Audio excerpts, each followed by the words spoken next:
얼마 전이었습니다. 최수근 우리 상병이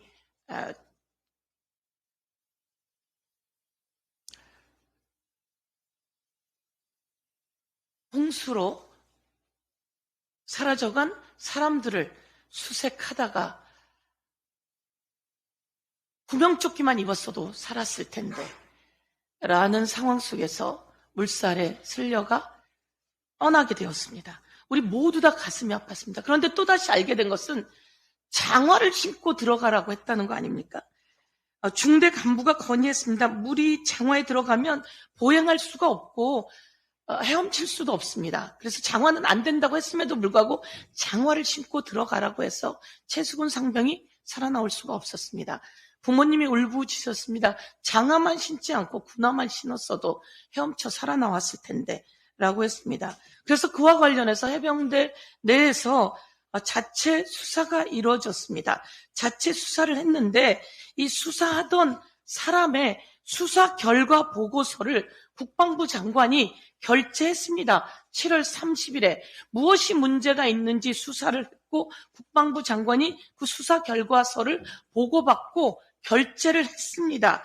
그리고 국방부에서 7월 31일 날 언론 브리핑을 하기로 되어 있었고 국회에도 보고하기로 되어 있었습니다. 그런데 그 수사 결과 보고가 당일날 취소가 됩니다.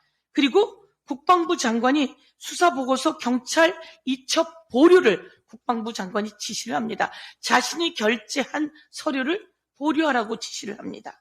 그리고 이 해병대 수사단은 수사보고서를 8월 2일 경찰에 이첩하려고 했습니다. 그런데 국방부가 이 수사보고서를 회수를 합니다. 경찰에 이첩한 수사보고서를 회수를 하고 오히려 그 수사를 하던 수사단장을 집단 항명의 수괴라며 보직 해임 그리고 입건시켰습니다. 정말 살다 이런 일 처음 봅니다.